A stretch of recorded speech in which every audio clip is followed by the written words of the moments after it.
This forgotten 1912 portrait reveals a truth that changes everything we knew, until now. Dr. Marcus Webb had been working as a digital archivist at the Chicago History Museum for nearly a decade, and he thought he had seen every type of historical photograph imaginable. But on a cold morning in March 2024, as he sorted through a recent donation from an estate sale on the south side, he encountered an image that made him stop breathing. The photograph was a formal wedding portrait, professionally taken, dated on the back in faded ink, June 15th, 1912. The quality was remarkable for its age. Sharp focus, careful composition, proper lighting.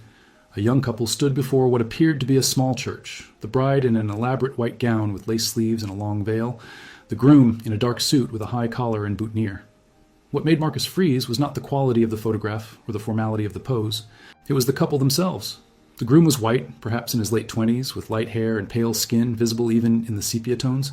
The bride was black, her dark skin unmistakable, her features proud and beautiful, her hand resting in the crook of her husband's arm with an expression of quiet determination. Marcus set down his coffee cup carefully, his hands suddenly unsteady. He had studied American history extensively, had written his dissertation on social customs in the early 20th century. He knew with absolute certainty that what he was looking at should not exist. In 1912, 30 states had laws explicitly prohibiting marriage between white and black citizens. These anti-miscegenation statutes carried severe penalties, fines, imprisonment, annulment of the marriage, even charges of fornication or adultery. In the Deep South, where such laws were most strictly enforced, interracial couples faced not just legal consequences, but violent retribution from vigilante groups and community members. Yet here was photographic evidence of such a marriage, formal and public enough to warrant a professional wedding portrait. The couple stood together openly, their faces showing no fear or shame, only the solemn dignity typical of wedding photographs from that era. Marcus turned the photograph over again, looking for any additional information. Besides the date, there was a photographer's stamp, J. Morrison Photography, Chicago, Illinois. And written in different ink, in a feminine hand, were two names, William and Grace, our wedding day. No surnames, no location beyond the photographer's mark, no other identifying information. Just two first names and a date that placed this photograph in one of the most racially hostile periods in American history. Marcus carefully placed the original in an archival sleeve and began taking detailed photographs of the image from multiple angles. He knew immediately that this discovery was significant, possibly revolutionary. This photograph challenged everything he thought he knew about interracial relationships in early 20th century America. Marcus spent the following week obsessively researching J. Morrison Photography. He searched through Chicago city directories, business registries, and newspaper archives from the 1910s. The photographer's studio had been located on South State Street, in an area that was economically and racially diverse in the early 20th century. What Marcus discovered about James Morrison himself was fascinating. Morrison had been known as a progressive businessman who served both white and black customers at a time when most photographers maintained strict racial segregation in their studios.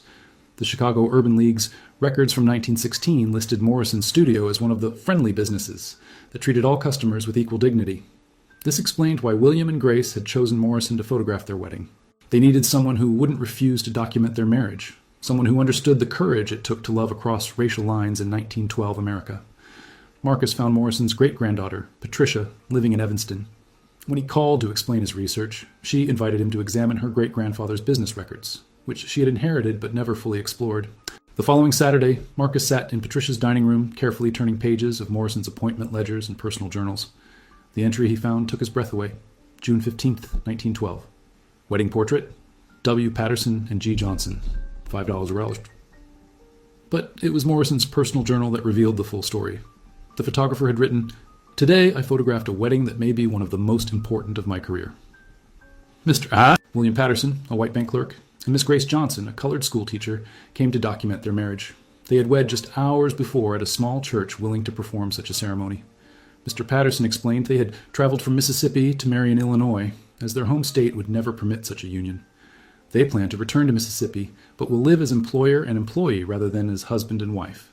The photograph is for themselves alone, proof that their marriage is real even if they must hide it from the world.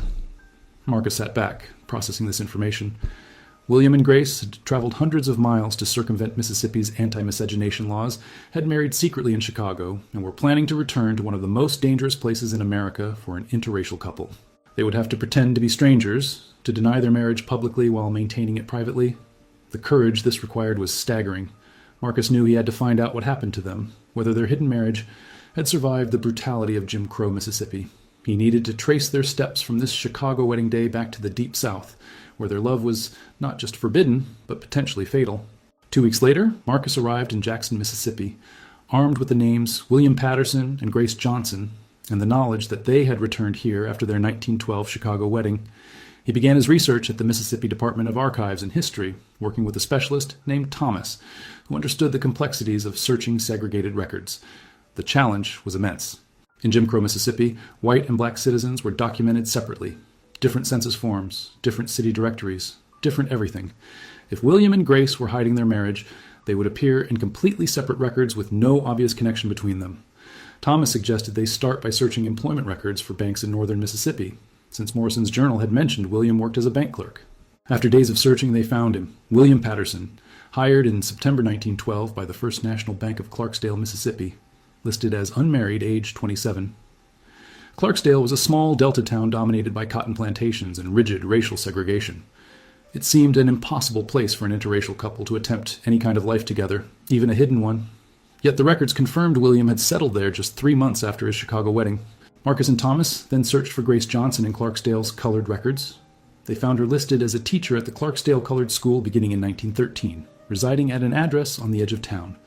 William's address, from his bank employment records, was on the opposite side of Clarksdale, in a white residential neighborhood. Publicly, they lived completely separate lives, exactly as Morrison's journal had predicted.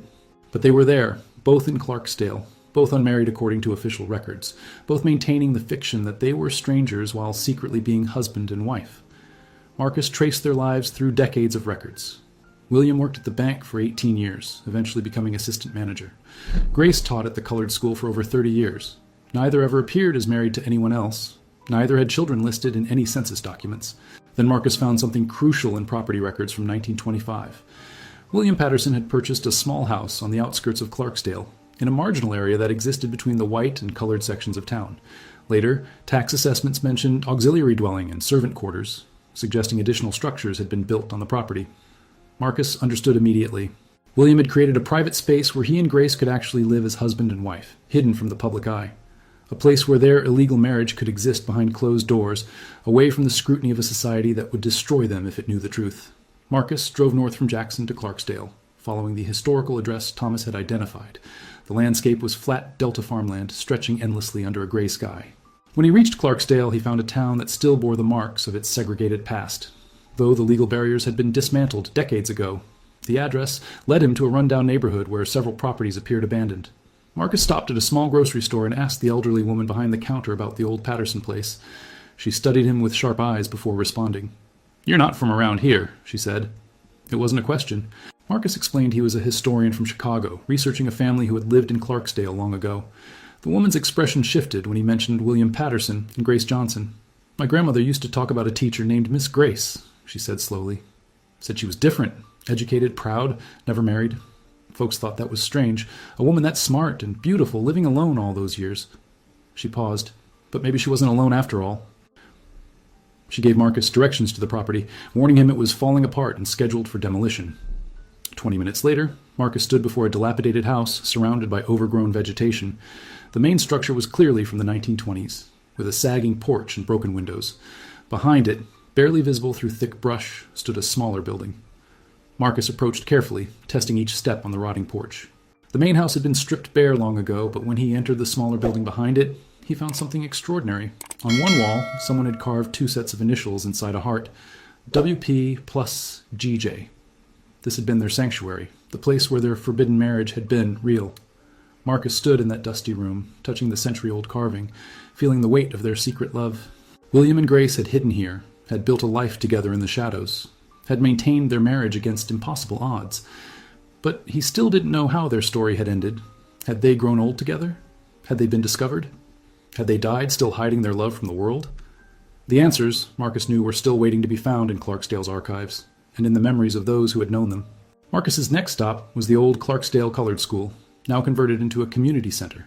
The director, Evelyn, showed him to a storage room filled with boxes of unarchived school records dating back to the early 1900s. Among attendance ledgers and grade books, Marcus found Grace Johnson's name appearing repeatedly from 1913 through 1947, always with excellent evaluations, praising her dedication and teaching skill. Then he discovered a small bundle of letters tied with faded ribbon.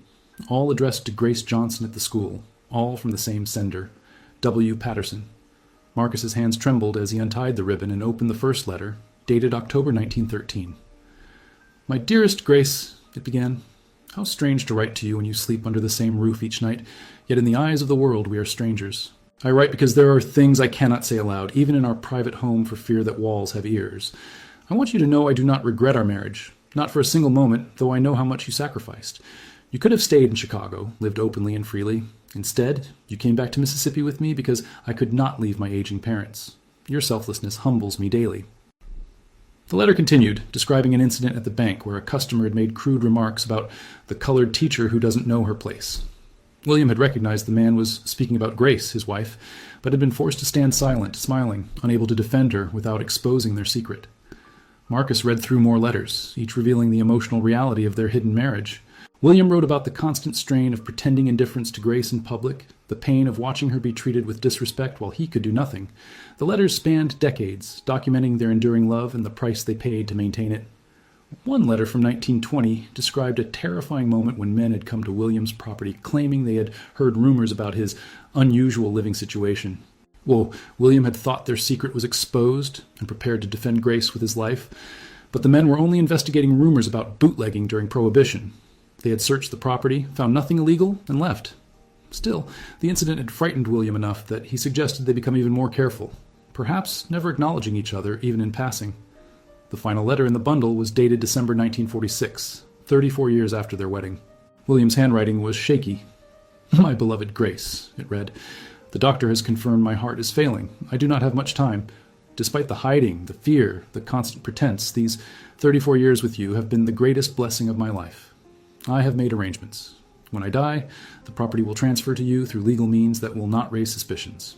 Everything I have is yours, as it should be. You're my wife, even if Mississippi never recognized it." Marcus wiped his eyes, overwhelmed by the depth of their love and sacrifice. Marcus searched for William Patterson's death certificate and found it dated February 1947. Cause of death: heart failure. Age: 62. The document listed him as unmarried, with no next of kin. A final denial of the marriage he had maintained secretly for 35 years. Grace had lived another 12 years after William's death. Marcus found her continuing to teach until 1952, when she finally retired at age 63. She remained in the house William had left her, the property now legally in her name as a bequest to a loyal employee, exactly as William had arranged. Marcus discovered Grace's death certificate dated March 1959. She had died at age 70, also of heart failure, in the same house where she and William had spent decades together in hiding. Like William, her official records listed her as unmarried, never married, no surviving family. But Marcus found something else in the records of the African Methodist Episcopal Church in Clarksdale, where Grace had been a member. Her funeral had been well attended, with dozens of former students and their families coming to pay respects. The church bulletin from that week included a brief memorial noting that Miss Grace Johnson had been a devoted teacher who touched countless lives and lived with quiet dignity and purpose. Marcus interviewed several elderly Clarksdale residents whose parents or grandparents had been Grace's students. They remembered her as an exceptional teacher, strict but caring, who had believed in education as a path to dignity and freedom. One woman, now in her 80s, had been among Grace's last students. "Miss Grace was different from other teachers," she said. "She seemed sad sometimes, like she carried a heavy weight, but she never let it stop her from giving us everything she had. My mother once told me she thought Miss Grace had loved someone long ago but couldn't be with him. I guess my mother was right, just not in the way she imagined." Marcus asked if anyone had gone through Grace's belongings after she died. The woman explained that Grace had left instructions for her possessions to be distributed among her former students in the church. Her personal papers had been boxed up and stored in the church basement. With the current pastor's permission, Marcus spent an afternoon in that basement, searching through boxes that hadn't been opened in decades. He found lesson plans, certificates of achievement, photographs of students, and letters from grateful families. Then, in a small wooden box at the bottom of the last container, he found what he had been hoping for: Grace's personal journal. The journal covered the years from 1912 to 1958, though not every year had entries. Grace had written sporadically, usually during times of particular emotion or significance. Marcus read her entry from June 15th, 1912, her wedding day. "Today I married William in Chicago. We stood before God and witnesses and made vows that Mississippi says are illegal, that our families would call shameful, that could get us both killed if discovered. But I have never been more certain of anything. William is my husband, I am his wife, and no unjust law can change that truth. Grace's journal entries painted a vivid picture of their hidden life together. She wrote about the difficulty of maintaining distance from William in public, of having to address him as Mr. Patterson when they encountered each other on Clarksdale streets, of the constant fear that someone would notice the way they looked at each other and guess the truth. One entry from 1915 described a particularly painful incident. Grace had been shopping in town when she stumbled on an uneven sidewalk. William had been nearby and instinctively reached out to steady her, then immediately pulled back, remembering where they were. A white woman had witnessed the moment and made a sharp comment about improper familiarity. William had apologized profusely, playing the role of the scandalized white man offended by a black woman's proximity. Grace had walked away, shaken, while William stood and watched her go, unable to acknowledge that he had just been forced to reject his own wife. "I understand why we must do this," Grace wrote that night. "I understand the danger, but it tears at my soul to see William forced to treat me with contempt, to pretend I am beneath his concern when I know that in his heart I am everything. We pay such a price for love." Yet despite the pain, Grace's journal also recorded moments of joy and intimacy. She wrote about evenings in their hidden home, cooking dinner together, reading aloud to each other, talking about their days. She described William's gentleness, his intelligence, his unwavering commitment to their marriage despite the cost. In 1918, Grace wrote about the influenza pandemic that swept through Clarksdale. William had fallen seriously ill, and Grace had nursed him back to health, but she'd had to do so in secret, entering and leaving the house under cover of darkness so neighbors wouldn't see her. For weeks, she had lived with the terror that William might die, and she wouldn't even be able to attend his funeral, wouldn't be able to publicly mourn the man who was her whole world. "If William dies," she wrote during those dark days, "I will lose not just my husband, but any proof that our marriage existed. There will be no widow's grief for me, no public acknowledgement of my loss. I will have to pretend indifference while my heart breaks. This is the cruelest aspect of our situation, that our love, so real and deep, must remain invisible even in death." But William had survived, and their secret marriage had continued. Grace's entries from the 1920s and 1930s showed a quiet contentment despite the ongoing challenges. She wrote about her students, about the satisfaction of teaching children who had few other opportunities for education. She wrote about William's kindness, the little ways he showed his love even within the constraints of their situation. Marcus was struck by Grace's strength and resilience. She had given up the possibility of a public life with William, had accepted decades of hiding and pretending, yet her journal showed no bitterness, only a clear-eyed understanding of the world they lived in and a determination to find joy despite its cruelty. Near the end of Grace's journal, Marcus found an entry from 1958 that made his heart race. Grace, knowing she was in declining health, had written about the wedding photograph, the image that had started Marcus's entire investigation. "I have kept our wedding photograph hidden for 46 years, she wrote. "It has moved with me through different homes, always carefully concealed, always protected. When William died, I considered destroying it, fearing what might happen if it were discovered after my death. But I cannot bring myself to erase that evidence of our love. That photograph is proof that we were real, that our marriage existed, that we stood together before God and man, and declared our commitment to each other." Grace had decided to entrust the photograph to someone, though she didn't name the person in her journal. She wrote only, "I have given the photograph to someone who understands its significance, someone who will keep it safe until a time comes when our story can be told without danger, without shame. Perhaps that time will never come. Perhaps our marriage will remain a secret forever, but I have done what I can to preserve the truth."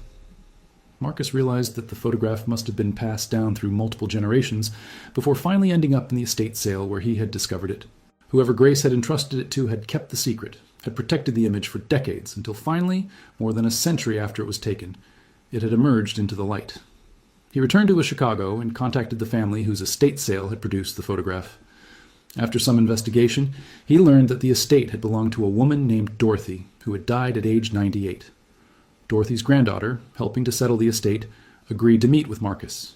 "I barely knew my grandmother," the granddaughter explained. "She kept to herself mostly, but when we were going through her things, we found boxes of old photographs and documents. We had no idea what most of it was, so we sold it all to the estate sale company. Why? Is something important?" Marcus showed her the wedding photograph of William and Grace. The granddaughter studied it, then shook her head. "I don't recognize them, I'm sorry." But then she remembered something. Wait, there was a letter tucked into one of the photograph albums. I didn't think anything of it at the time, but maybe it's relevant? She retrieved a box of papers she hadn't yet sorted through and found the letter. It was addressed to Dorothy, dated 1959, written in Grace's handwriting. "My dear Dorothy," it read, "I am entrusting you with something precious, the photograph from my wedding day. You have always been special to me. one of my brightest students and one of the few people I ever trusted with hints of my true story. When I am gone, keep this safe.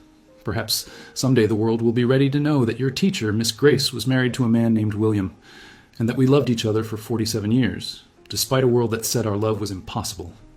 Marcus looked up at the granddaughter. Dorothy was Grace's student. Grace trusted her with the photograph, with the secret of her marriage. The granddaughter's eyes widened. "My grandmother never talked about this. She never said anything about her teacher being married to a white man." She paused. "But she did talk about Miss Grace sometimes, about how much she had meant to her, how she had changed her life. I just never understood why she seemed so emotional about it." Marcus spent the next 4 months preparing his findings for publication. He organized all the evidence meticulously: the wedding photograph, Morrison's journal entries, the letters William had written to Grace, Grace's journal, property records, census documents, and interviews with descendants of people who had known them. In July 2024, he published his research as a featured article in the Journal of American History. The article, titled "Hidden in Plain Sight: The 47-Year Marriage of William Patterson and Grace Johnson," documented the couple's extraordinary story with careful academic rigor, while also conveying the emotional power of their lifelong commitment. The response was immediate and overwhelming. Within days, the article had been downloaded tens of thousands of times. Major newspapers and television networks picked up the story. The wedding photograph, hidden for over a century, was suddenly everywhere, on social media, in news broadcasts, and classrooms where teachers used it to discuss the history of interracial marriage and Jim Crow segregation. Marcus was inundated with interview requests. He appeared on national news programs, discussing William and Grace's courage in the broader context of anti-miscegenation laws in American history. The story resonated powerfully, coming at a time when discussions of racial justice and historical truth were prominent in public discourse. Not everyone celebrated the discovery. Marcus received hate mail from people who believed William and Grace had violated natural law, who argued that their hidden marriage proved such relationships were wrong. He received threats, demands that he retract his article, accusations that he was promoting harmful ideologies. But he also received hundreds of letters from people who were moved by William and Grace's story, who saw in their decades-long commitment a powerful testament to love's ability to transcend hatred and injustice. Families came forward with their own stories of hidden interracial marriages, relationships that had been kept secret for generations and were only now being acknowledged. The city of Clarksdale, Mississippi, initially hesitant to embrace a story that highlighted its racist past, eventually recognized the historical significance of William and Grace's marriage. The city council voted to preserve the property where they had lived, designating it as a historical site. Plans were made for a memorial garden and museum that would tell their story and educate visitors about the broader history of anti-miscegenation laws and resistance to them. Marcus traveled to Clarksdale for the dedication ceremony. Standing before the restored house where William and Grace had spent decades together in hiding, he spoke to a crowd of several hundred people about the courage required to maintain a forbidden love, about the price William and Grace had paid, and about what their story revealed about both the cruelty of Jim Crow segregation and the enduring power of human commitment. Now, William and Grace lived almost their entire married life in secret, Marcus said. They couldn't hold hands in public, couldn't acknowledge each other as husband and wife, couldn't even mourn each other openly when death came. But they never gave up on their marriage. For 47 years, they chose each other every single day, despite a world that told them their love was criminal. 6 months after Marcus's article was published, a remarkable thing happened. A man in his 70s named Robert contacted Marcus, claiming to be William Patterson's great-nephew. His grandfather had been William's younger brother, and the family had always known there was some kind of scandal involving William, but the details had been lost over generations. "We were told William had been disowned by the family for unspecified, shameful behavior," Robert explained when he met Marcus in Chicago. "No one knew exactly what he'd done, just that it had been serious enough that his name was never mentioned again. Reading your article, I finally understand. He married a black woman. That was his unforgivable sin." Robert had brought a box of family documents, including letters that William had written to his brother in the years after his marriage. The brothers had maintained a secret correspondence, never mentioning Grace directly, but alluding to William's situation and his determination to honor his commitments despite family disapproval. "My grandfather kept these letters hidden his whole life," Robert said. "I found them after he died, but I didn't understand what they meant until now. My great-uncle William was a braver man than anyone in our family ever knew." Through Robert, Marcus was able to add another dimension to William and Grace's story. The family William had lost when he chose to marry Grace and return to Mississippi. His parents had died never reconciling with him. His siblings had been forbidden to contact him. He had sacrificed not just his social standing, but his entire family for his marriage. Marcus incorporated these new findings into a book, The 47-Year Secret, William and Grace Patterson and the Hidden History of Interracial Love in Jim Crow America. The book became a bestseller, taught in college courses, and adapted into a documentary film. But perhaps the most meaningful legacy came from the students and descendants of students that Grace had taught. A scholarship fund was established in Grace's name for aspiring teachers in Mississippi. The Clarksdale School District renamed its teacher training center the Grace Johnson Professional Development Institute. A portrait of Grace, painted from the wedding photograph, was hung in the district's administrative offices. At the dedication ceremony for the scholarship fund, an elderly man named James spoke about his grandmother, who had been one of Grace's students in the 1940s. "My grandmother always said Miss Grace taught her that dignity was something you carried inside yourself, that no law and no person could take it from you. Miss Grace lived that lesson every day of her life. She maintained her dignity in her marriage despite a world that denied both were possible. That's a legacy worth honoring." Marcus stood in the audience, watching as speaker after speaker testified to Grace's impact on Clarksdale's black community, to the generations of students she had educated and inspired. He thought about the wedding photograph, about the young couple who had stood before that Chicago church in 1912 and committed themselves to a marriage that would have to remain hidden for decades. William and Grace had asked for nothing except the right to love each other. American law had denied them that right, had forced them into hiding, had made their marriage invisible. But they had persisted, had maintained their commitment through 47 years of secrecy and fear, and in doing so, had left a legacy far more powerful than they could have imagined.